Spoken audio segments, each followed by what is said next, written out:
오늘 성탄절 말씀은 미가서 5장 1절에서 9절입니다. 딸 군대여 너는 때를 모을지어다 그들이 우리를 에워쌌으니 막대기로 이스라엘 재판자의 뺨을 치리로다.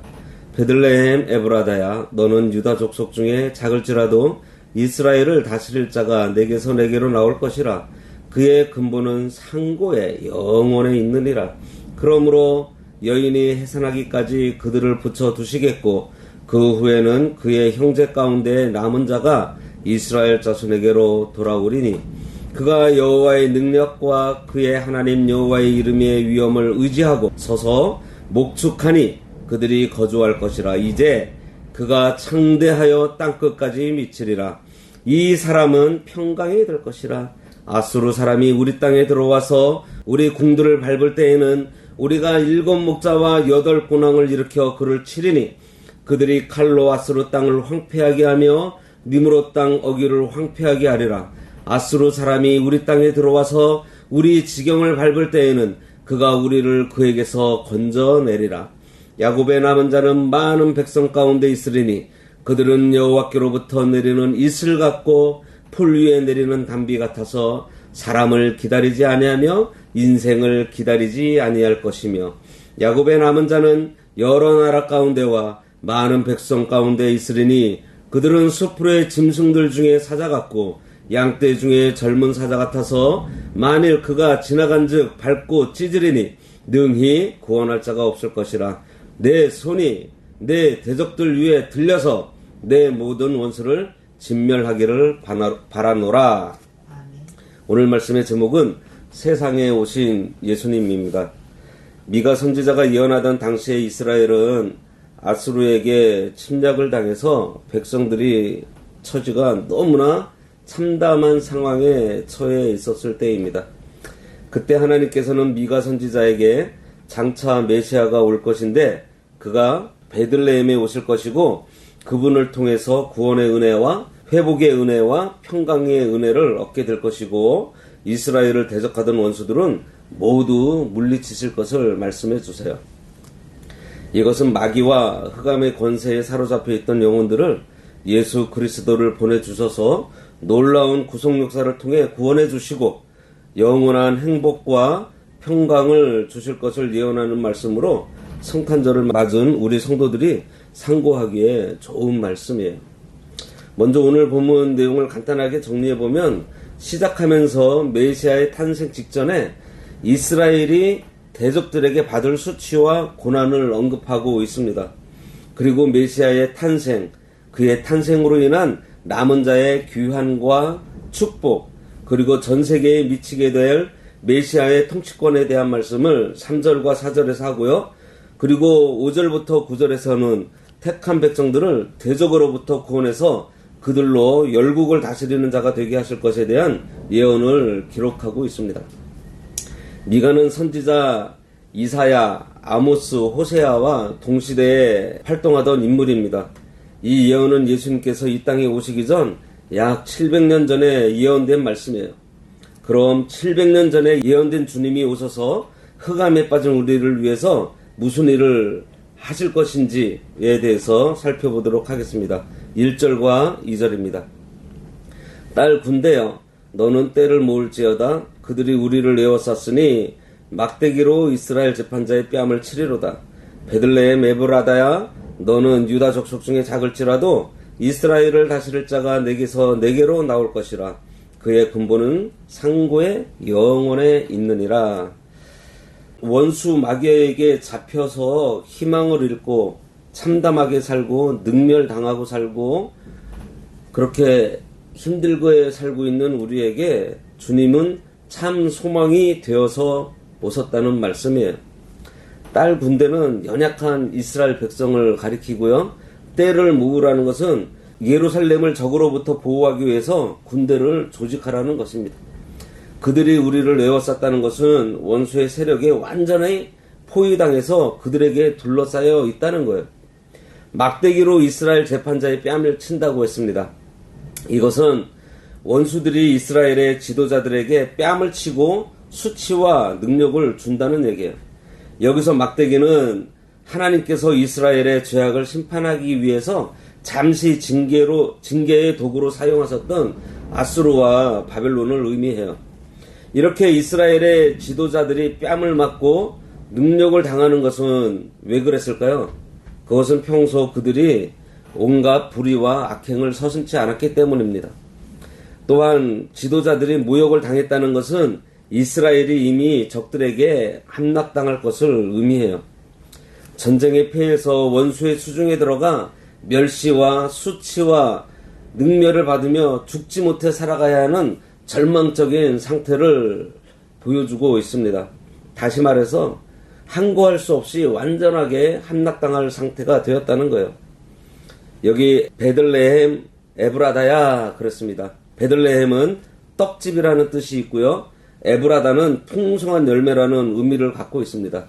그런데 베들레헴은 이런 명칭에 의미하는 별개로 유다 족속 중에 아주 작은 촌락이었다고 전해져요. 이는 장차 이스라엘을 회복시키시기 위해서 오실 메시아의 통치권과 관련해서 중요한 가르침을 주고 있는데요.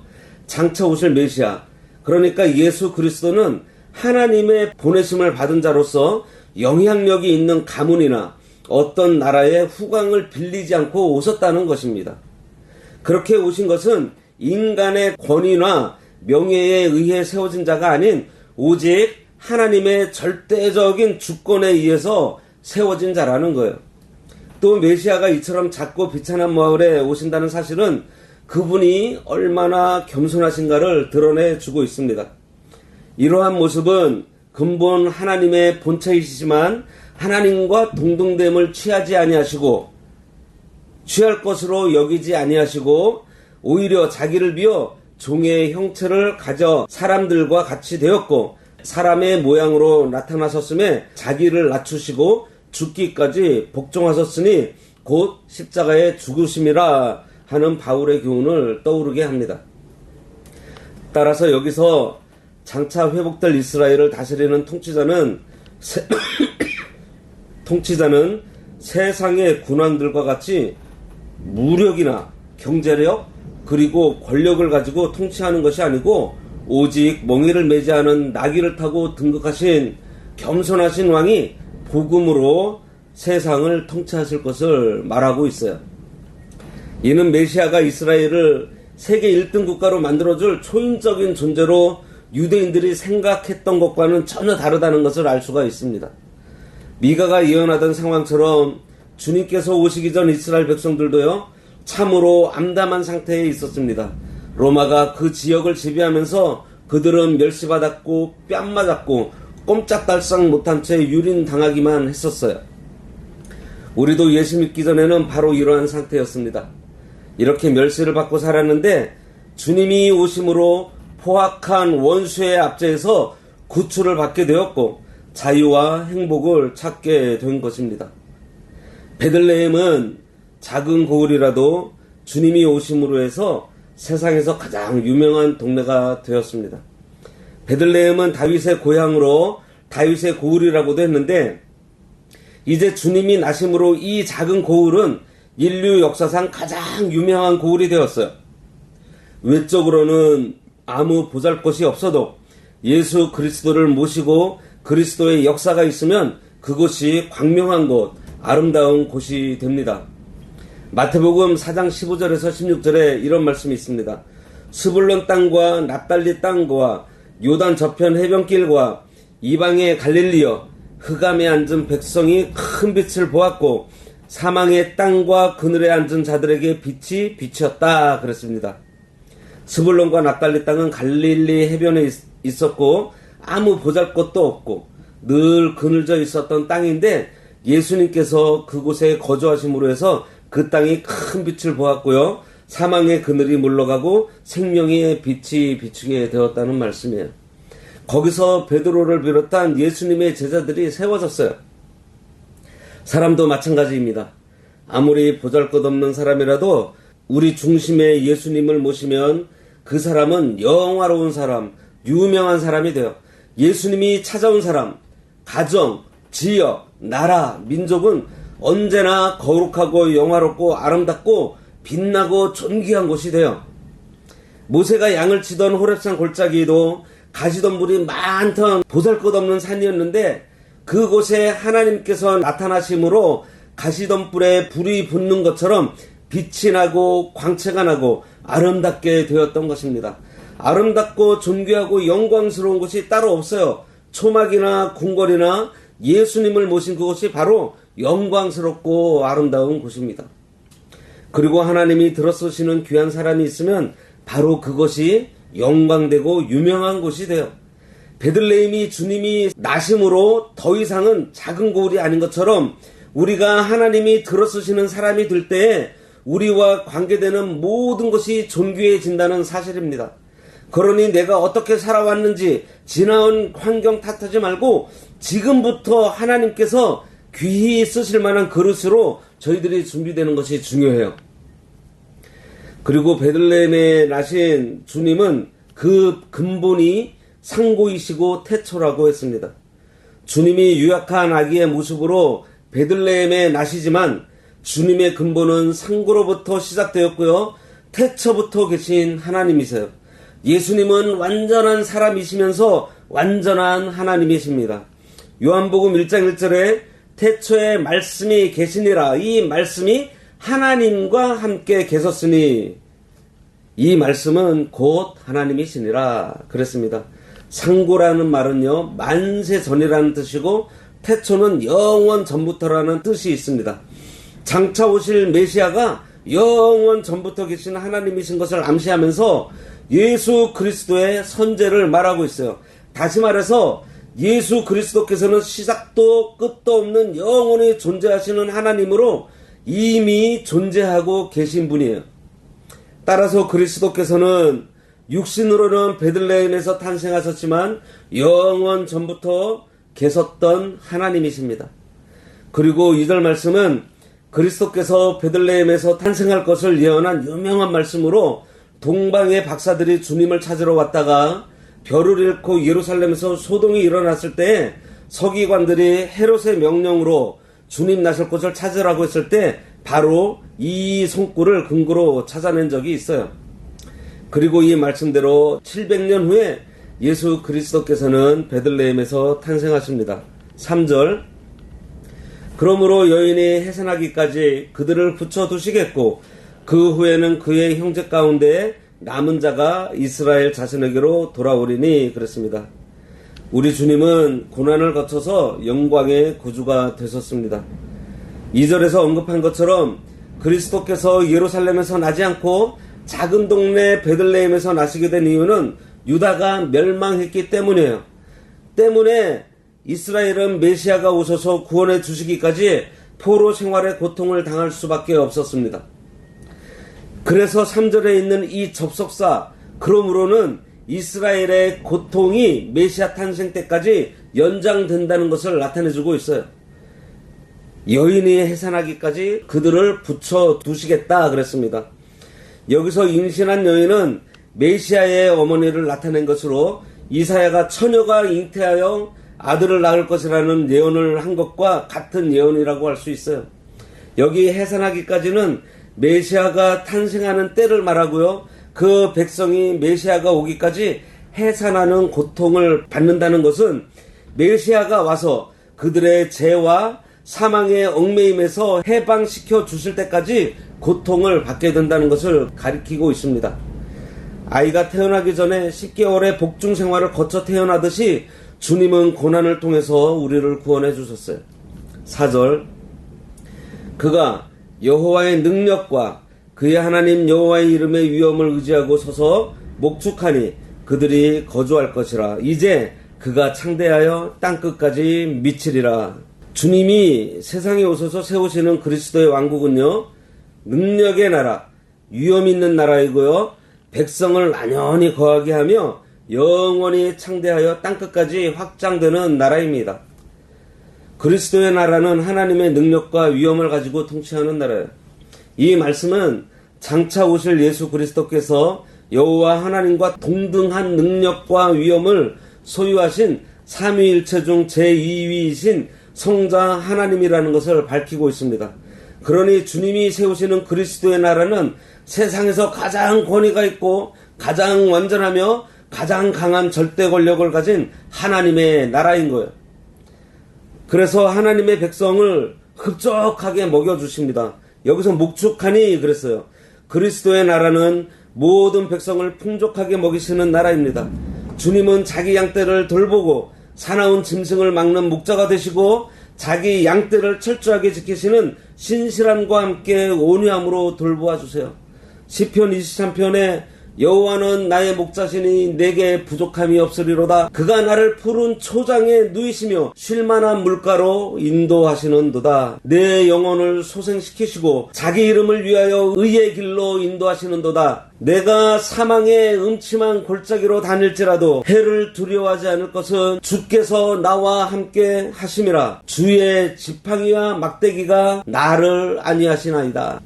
바로 이렇게 우리 성도들을 인도해 주십니다. 그리고 평안한 생활을 보장해 주세요. 이제 그가 창대하여 땅끝까지 미친다 그랬습니다. 이는 그리스도의 통치권이 유다에만 국한되지 않고 전 세계의 모든 민족에게까지 미치게 될 것을 말씀하고 있어요. 이것은 승천하기 직전 예수 그리스도께서 주신 지상명령, 너희가 권능을 받고 예루살렘과 유대와 사마리아와 땅끝까지 이르러 내 증인이 되리라 하는 이 말씀에 비추어 볼 때 지역적 경제와 민족적인 장벽을 넘어서 복음이 전파될 것을 말하고 있습니다. 그리스도의 복음 전파로 이방인들까지 하나님의 백성이 될 것이라는 이 예언은요, 이스라엘 백성들이 자신들만 하나님의 선민이라고 생각했던 당시의 정황에 비추어 볼 때 참으로 파격적인 예언이었던 거예요. 그리고 이미 구약에서도 이방인에게 하나님의 구원이 미치게 될 것은요, 여러 곳에서도 발견되고 있습니다. 5절과 6절입니다. 이 사람은 평강이 될 것이라. 아수르 사람이 우리 땅에 들어와서 우리 궁들을 밟을 때에는 우리가 7 목자와 8 군왕을 일으켜 그를 치리니 그들이 칼로 아수르 땅을 황폐하게 하며 니므롯 땅 어기를 황폐하게 하리라. 아수르 사람이 우리 땅에 들어와서 우리 지경을 밟을 때에는 그가 우리를 그에게서 건져내리라. 여기 5절부터는 그리스도께서 하나님께서 택하신 백성, 그러니까 성도들을 대적으로부터 구원하시고 열국을 다스리는 자가 되게 하실 것에 대한 말씀인데, 무엇으로 다스리고 어떻게 다스리실 것인지에 대한 말씀입니다. 먼저는 그리스도는 우리의 평강이 되신다 그랬어요. 여호와 살롬입니다. 미가서 이 히브리어 원문을 직역하면 그는 평강이다 이렇게 되어 있어요. 바로 평강이 인격화되어서 묘사되고 있습니다. 그래서 메시아는 우리에게 평강을 주시는 분인 동시에 그 자체가 평강이시라는 거예요. 이사야 9장 6절에도 이는 한 아기가 우리에게 낳고 한 아들을 우리에게 주신 바 되었는데 그의 어깨에는 정사를 메었고 그의 이름은 기묘자라 모사라 전능하신 하나님이라 영존하시는 아버지라 평강의 왕이라 할 것임이라 하고 기록되어 있습니다. 그리고 여기서 평강은요, 그저 전쟁이 없는 그러한 상태를 말하는 것이 아닙니다. 더 나아가서 죄인인 인간이 거룩한 하나님과 화목하게 된 것을 의미하고 있어요. 이것은 예수 그리스도의 십자가 구속에 의해서 성취되었어요. 에베소서 2장 14절에 그는 우리의 화평이신지라 둘로 하나를 만드사 원수된 것 곧 중간에 막힌 담을 자기 육체로 허셨다 그랬어요. 하나님과 우리 사이에 막혀있는 담을 예수님께서 죽으심으로 다 허물고 하나님과 우리를 화목시키셨다는 거예요. 그리고 히브리서 7장 2절에서는 멜기세덱에 대해서 기록하면서 의의 왕 살렘 왕이니 평강의 왕이라고 소개하고 있습니다. 멜기세덱은 예수 그리스도를 예표하는 인물이에요. 주님은 우리에게 평강을 주시려고 오셨고요. 주님이 주시는 평강은 세상이 주는 평안과 달라요. 세상에 주는 평안은 그것을 잃었을 때 슬픔과 고통이 따르지만 주님께서 주시는 이 평강은요, 소멸되지 않고 영원히 누리게 되는 평강이라는 것입니다. 두 번째로 원수인 아수르가 침략하면 7 목자와 8 군왕을 일으켜서 그들을 치신다 그랬어요. 이것은 여호와 니시 하나님을 얘기해요. 미가 선지자 당시 남유다뿐만 아니라 이스라엘 전체에 가장 큰 위협을 주었던 나라가 바로 아수르였어요. 따라서 여기서 아수르는 모든 세대의 성도들을 대적하는 사탄의 세력이라고 말할 수 있습니다. 아수르는 이스라엘의 대적으로 하나님 나라의 적을 대표하는 세력이고요. 기독교를 핍박하는 모든 나라, 적그리스도의 국가, 기독교를 핍박하는 권세를 말하고 있어요. 말세의 적기독 세력, 반기독 세력들이 나와서 성도를 밟고 싸우고자 하면 하나님의 7 목자와 8 군왕을 세워서 그들을 치시겠다는 것입니다. 7 목자, 8 군왕은 하나님 나라의 지혜롭고 유능한 지도자들입니다. 주님이 먼저 완벽한 목자, 뛰어난 군왕이 되시고요. 또한 하나님께서 교회 안에 지혜롭고 신령한 영적 지도자들을 세우시고 능력 있는 지도자들을 많이 세워서 사탄의 세력을 이기게 하신다는 말이에요. 어느 시대, 어느 나라, 어느 지역이든지 하나님께서는 지혜롭고 경건한 지도자들을 세워서 하나님의 일이 되게 하셨고요. 하나님의 통치를 행하게 하셔서 사탄에게 해를 받지 않고 하나님의 백성들로 안전하게 인도함을 받아 나가게 하셨습니다. 바벨론 포로 시대 때에도 하나님께서는 다니엘과 사드락, 메삭, 아벳느고, 모르드게, 에스라, 느헤미야 이러한 사람 등을 일으키셔서 자기 백성을 인도하셨어요. 그리스도의 나라가 건설되는 곳에는 언제나 원수 아수르의 세력이 박해합니다. 하나님의 나라는 저절로 이루어지지 않아요.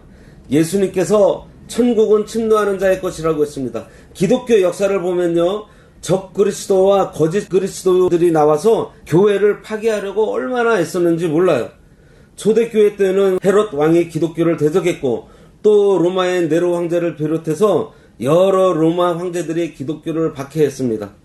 근대에 와서 일본, 나치, 독일이 핍박했고요. 지금도 기독교를 핍박하는 국가들이 있어요. 이와 같이 아수르 세력이 언제나 일어나서 기독교를 밟고 멸망시키려고 애를 쓰고 있다는 사실입니다. 그러나 그런 박해 속에서도 기독교는 계속 계승되었고요. 발전되어 왔습니다. 기독교는 그것들을 이기고 또 이겼고 이길 거예요. 기독교를 박해한 나라와 세력들은 모두 멸망받아 없어졌지만 주님의 교회는 여전히 건재하며 창성해 나가고 있습니다. 7절, 야곱의 남은 자는 많은 백성 가운데 있으려니 그들은 여호와께로부터 내리는 이슬 같고 풀 위에 내리는 담비 같아서 사람을 기다리지 아니하며 인생을 기다리지 아니할 것이며 그렇습니다. 세 번째로는 그리스도인은 여호와에게로서 내리는 이슬 같고 풀 위에 내리는 담비 같은 자들입니다. 그게 왜 가능해요? 임마누엘 하나님께서 함께 하시기 때문입니다. 이슬과 담비는 모든 성도들을 비유하는 것으로 이슬과 담비가 식물의 성장과 결실에 영향을 주는 것 같이 성도들이 많은 사람들의 생명을 소생케 한다는 거예요. 복의 근원이신 하나님께서 성도에게 들어오셔서 그 복으로 세상 열방에 영향을 끼치게 될 것을 말하고 있습니다. 그러므로 구원받는 성도가 세상 열방에서 많이 일어나서 이슬이 되고 담비가 되어 많은 생명들을 소생시키는 역할을 한다는 거예요. 성도가 어떻게 이슬과 담비가 되는가 하니 이슬은 성령의 감동을 가리키고요. 담비는 하나님의 말씀으로 이슬과 담비가 곡식을 소생시키는 것처럼 성도가 하나님께서 주신 은혜와 진리와 성령의 감동으로 많은 백성들을 유익하게 하고 윤택하게 하고 은혜를 끼치고 신령한 영의 감화를 끼치는 사랑의 사람이 된다는 거예요. 그래서 성도는 하나님의 은혜를 받아서 주변 사람들에게 이슬 같고 담비 같은 유익한 성도로서 살아가야 하는 것입니다. 사람을 기다리지 아니하며 인생을 기다리지 아니한다 그랬습니다. 이슬이나 담비가 생성되는 과정이 인간의 노력과는 전혀 무관한 것처럼 성도들이 다른 사람들에게 복음을 전파하지만 그 생명을 소생케 하시는 것은요, 전적으로 하나님의 역사만이 가능하다는 것이에요. 이슬과 담비가 되어서 그냥 자기 역할만 하면 되는 것입니다. 그 일은 복음을 전하는 것이고요, 믿음을 주고 자라게 하시는 것은 하나님께서 하시겠다는 거예요. 8절 야곱의 남은 자는 여러 나라 가운데와 많은 백성 가운데 있으리니 그들은 수풀의 짐승들 중에 사자 같고 양떼 중에 젊은 사자 같아서 만일 그가 지나간즉 밟고 찢으리니 능히 구원할 자가 없을 것이라 그랬습니다. 네 번째로 성도들은 사자 같아서 승리하게 된다는 것입니다. 본문의 사자는 7절에 있는 이슬과 단비와 어우러져서 교회의 양면성을 보여주고 있어요. 이슬과 단비가 사람들을 이롭게 하고 새롭게 소생시켜주는 교회의 역할을 비유하고 있다면 사자는 복음으로 세상을 정복해 나가는 교회의 강한 능력을 비유하고 있는 것입니다. 여기서 양 그리고 젊은 사자는 그 힘에 있어서 철저하게 우열관계가 되어 있는데 이는 교회가 다수의 세상 문화와 세력들에 의해서 포위되어 있다고 할지라도 전혀 두려워할 필요가 없다는 것을 말해주고 있어요. 그러니까 교회의 힘은 젊은 사자와 같아서 양과 같이 나약한 세상 세력을 이기고도 남음이 있다는 것입니다. 요한계시록 4장에 하나님 보좌 주위에 네 생물이 있는데 그 첫째가 사자와 같다고 했어요. 이것은 천사나 성도의 영이 사자와 같이 강하다는 것입니다. 그 이유는 하나님의 그 크신 능력으로 성도와 함께 하시기 때문이에요. 성도가 자신의 연약함을 알고 하나님을 의지하며 전적으로 하나님께 맡기는 것이 하나님의 능력을 가져다 쓰는 것입니다. 내 힘으로는 하지 못해도 하나님께서 도와주시기 때문에 가능한 거예요. 그렇다고 아무것도 하지 말라는 것이 아닙니다. 내가 해결하기 힘든 일들, 어떠한 위기에 봉해져 있을 때 하나님께 기도와 간구로 구하면서 지금 나에게 맡겨진 일에 최선을 다하는 거예요. 우리는 때로 어려운 일을 당하면 그것에 몰두해서 하고 있는 일을 포기하고 집거하는 경우가 많이 있습니다. 그것이 하나님을 의지하는 것이 아니에요. 하나님께서 우리를 사자와 같이 사용한다고 하셨잖아요. 믿으세요? 이렇게 믿음으로 자기에게 준 하나님의 능력을 쓰면 어떠한 시험이나 환난이나 핍박이나 공고나 적신이나 위험이나 칼이나 아수르의 세력이나 바벨론의 세력이나 애굽의 세력도 다 이길 수 있는 것입니다. 9절 내 손이 내 대적들 위에 들려서 내 모든 원수를 진멸하기를 바라노라. 이 말씀은 하나님의 승리의 예언의 말씀을 듣고 그대로 되기를 축원하고 있는 말씀입니다. 여기에 있는 너는 이 네라고 하는 너는 모두 메시아를 가리켜요. 미가 선지자는 야곱의 남은 자들 그러니까 성도들의 최종적인 승리를 예언하고 그 예언이 속히 이루어지기를 간구하며 축원하고 있어요. 성도가 항상 신앙 양심을 쓰고 하나님의 능력만 의지하고 하나님의 말씀대로 믿고 나아가면 사자와 같은 능력이 있으므로 모든 것을 이기게 됩니다. 삼손과 다윗과 다니엘은요 사자를 이겼던 신앙의 대표적인 사람들이에요. 이와 같이 사자를 이기는 능력을 하나님이 성도에게 주셨습니다. 그런데 성도가 이기지 못하는 까닭은 그 능력을 쓰지 않기 때문이에요. 그 능력을 쓰는 방법은 자신의 연약함을 하나님 앞에 인정하고 전적으로 하나님만 의지하고 신앙 양심을 쓰며 하나님의 말씀을 따라서 믿음으로 나아가는 것입니다. 예수님께서 이 세상에 오신 것은요 제약된 세상에 포위되어 사로잡혀가 있는 자기 백성들을 구원하시려고 오신 것입니다. 그리고 그냥 구원만 하시지 않고 결국은 사자와 같은 능력을 성도들에게 함께 하시면서 발휘해 주셔서 모든 원수를 진멸하시고 승리하게 하시려고 오신 거예요. 그러니 예수님께서 오신 것이 엄청난 일이고 우리에게 너무나 귀한 일입니다. 이렇게 예수님 오신 날 한간에는 12월 25일이 예수님 탄생일이다 아니다 하며 논하는데 그것이 뭐가 중요해요? 중요한 것은 예수님께서 오셨다는 사실이고 그날이 언제인지는 모르지만 우리 위에 자신을 희생하러 오신 예수님을 기념하는 것에 우리가 집중하고 예배하는 것이 중요한 거예요. 오늘 예수님께서 왜 오셨는지 다시 한번 깊이 생각하는 시간을 가지면 좋겠습니다. 기도하겠습니다. 예수님께서 이 땅에 강림하셔서 저희들에게 평강이 되어 주시고 우리의 깃발이 되어 앞장서 싸워 우리를 승리자로 만들어 주시며 우리와 함께 하시려고 오신 예수 그리스도를 저희들 온유하고 겸손한 마음으로 영접하는 성탄절이 되어서 예수 그리스도와 함께 즐겁게 먹고 마시는 오늘 하루 되기를 원합니다. 하나님 아버지, 예수님께서 저 오래전에 구약 선지자를 통해 태어나실 장소까지 예언해 주시고 그 예수님께서 오셔서 저희들을 위해서 죽으시고 그로 말미암아 평강을 주시고 하나님과 화목하게 하여 주시고 또 앞서 나가 싸워 주시면서 우리에게 승리를 가져다 주시기 위해 이 땅에 오셨다고 하셨사오니 우리가 이 예수님을 온전히 붙들고 믿음 생활 잘해 나갈 수 있도록 저희들의 믿음을 굳게 붙잡아 주시옵소서. 예수님의 이름으로 기도드리옵나이다. 아멘.